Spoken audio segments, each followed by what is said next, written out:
तो हेलो भाई, कैसे हो सभी। आशा करता हूँ बढ़िया होंगे, मस्त होंगे और तंदुरुस्त होंगे। तो भाई हमारी क्लास लेट हो रही है। मुझे पता है कि कई बार कुछ इश्यूज आ जाते हैं तो क्लासेस वगैरह डेली नहीं हो पाती, लेकिन आज क्लासेस होने वाली है। तो देखो भाई, आज ओपन करने वाले हैं अध्याय प्रकाश वाला 10th क्लास का आरबीएसई बोर्ड। ठीक है। प्रावर्तन एवं अपवर्तन। क्या है प्रावर्तन, क्या है अपवर्तन, ठीक है, इसके बारे में जानेंगे। ठीक है। परिचय देखो, सबसे पहले प्रकाश का। प्रकाश ऊर्जा का एक स्वरूप, प्रकाश ऊर्जा का एक स्वरूप जिसकी सहायता से हम किसी भी वस्तु को देख पाते हैं।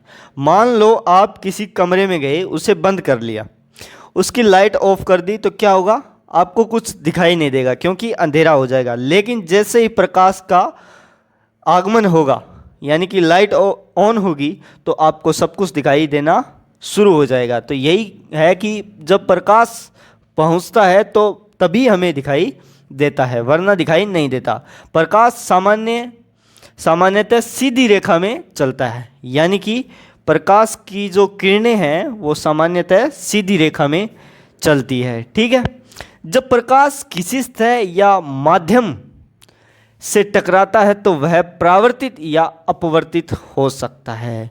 मान लो मेरे भाई, अपन ने एक मिरर लिया, उसके ऊपर प्रकाश यानी कि लाइट से उसको, मतलब उसके लाइट के सामने रख दिया, तो अब जो प्रकाश की किरणें जा रही है वो उस मिरर से टकराएगी, या तो परावर्तित होगी या अपवर्तित होगी। क्या होगी? परावर्तित या अपवर्तित। ठीक है। अब बात करते हैं प्रकाश का परावर्तन। देखो, जब प्रकाश किसी चमकदार या चिकनी सतह से टकराकर उसी माध्यम में वापस लौटता है तो इस घटना को प्रकाश का परावर्तन कहते हैं। यानी कि जब प्रकाश की किरणें किसी वस्तु, किसी मिरर या किसी ऐसी चिकनी सतह से या चमकदार सतह से टकराकर वापस उसी दिशा में मुड़ जाए, यानी कि देखो समझो, ये कोई चिकनी सतह है और ये टॉर्च है। ठीक है।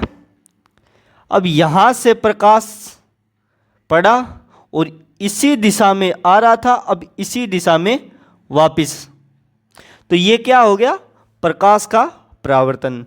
जब प्रकाश की किरणें चमकदार या चिकनी सतह से टकराकर वापस उसी दिशा में वापस मुड़ जाए तो क्या है? प्रकाश का परावर्तन है भाई। ठीक है। अब देखो परावर्तन के नियम। आपतित किरण और परावर्तित किरण तथा अभिलंब एक ही तल में होते हैं। देखो परावर्तन के नियम क्या कहते हैं? पहला कि आपतित किरण और परावर्तित किरण तथा अभिलंब एक ही तल पर होते हैं, मतलब तीनों के तीनों एक ही तल पर, एक ही बिंदु पर होंगे। ठीक है। एक बिंदु पर नहीं, मतलब एक तल पर होंगे। मतलब जैसे ये मार्कर है तो इसी के ऊपर ये इसका कैप है, यानी कि ढक्कन है, इसी के ऊपर ये नेम्स लिखे हुए हैं और यही इसकी बॉडी के ऊपर है सब कुछ। उसी प्रकार एक ही तल के ऊपर, जैसे धरती एक तल है तो धरती के ऊपर तीनों, मतलब मनुष्य भी रह रहा है, जानवर भी रह रहा है, पक्षी भी रह रहे हैं, तो इसी प्रकार एक ही तल पर अभिलंब, परावर्तित किरण और आपतित किरण एक ही तल पर होते हैं। ठीक है। आई बात समझ में? अब देखो गोलाकार दर्पण। गोलाकार का मतलब क्या है? गोलाकार यानी कि सर्कल। ठीक है। देखो गोलाकार दर्पण यानी कि ये दो प्रकार के होते हैं। गोलाकार दर्पण कितने प्रकार के होते हैं? दो प्रकार के, एक अवतल दर्पण, एक उत्तल दर्पण। अब समझो अवतल दर्पण किसे कहते हैं। देखो अवतल दर्पण अंदर की ओर मुड़ा होता है।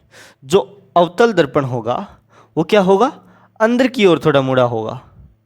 ठीक है। अंदर की ओर थोड़ा मुड़ा होगा या अंदर की ओर मुड़ा ही होता है।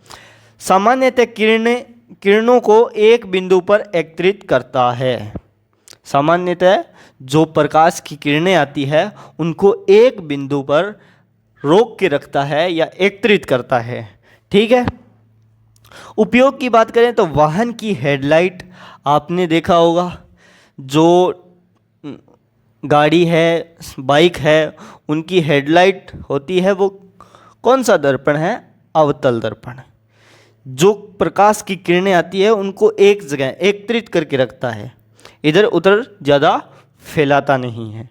ठीक है। दूसरी सेविंग मिरर। सेविंग मिरर को समझते हो? यानी कि जो दाढ़ी बनाने वाला मिरर होता है जो हम देखते हैं, तो वो भी सेम है। मतलब हमारे जैसी जैसी बॉडी है वैसा ही मिरर बन रहा है ना, छोटा बड़ा कुछ डिफरेंट नहीं है। तो इसी प्रकार सेविंग मिरर भी क्या हो गया?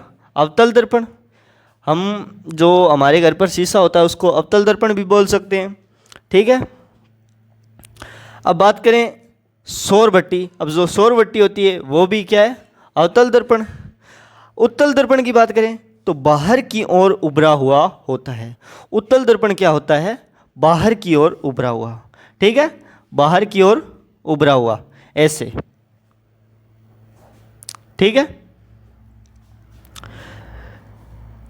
किरणों को फैलाता है, यानी कि ये क्या करता है?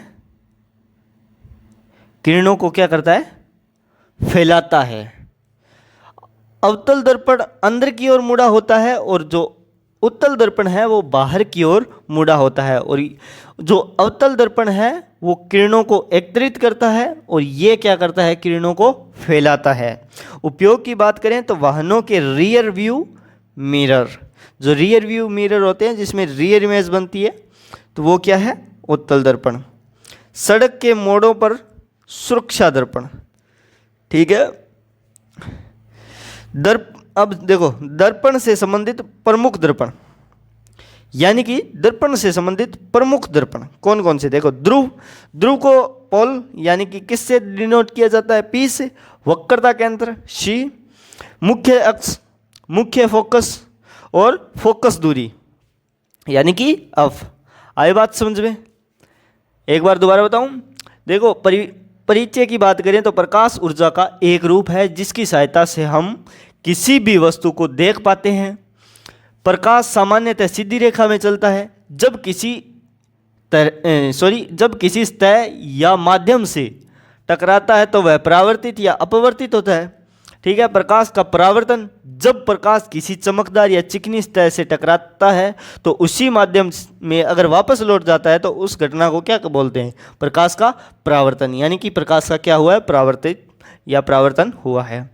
परावर्तन के नियम: आपतित किरण और परावर्तित किरण तथा अभिलंब एक ही तल में होते हैं। ठीक है। आपतन कोण, जो आपतन कोण है वो बराबर होता है किसके? परावर्तन कोण के। ये बात मैं आपको बताना भूल गया। ठीक है। जो आपतन कोण है वो किसके बराबर होता है?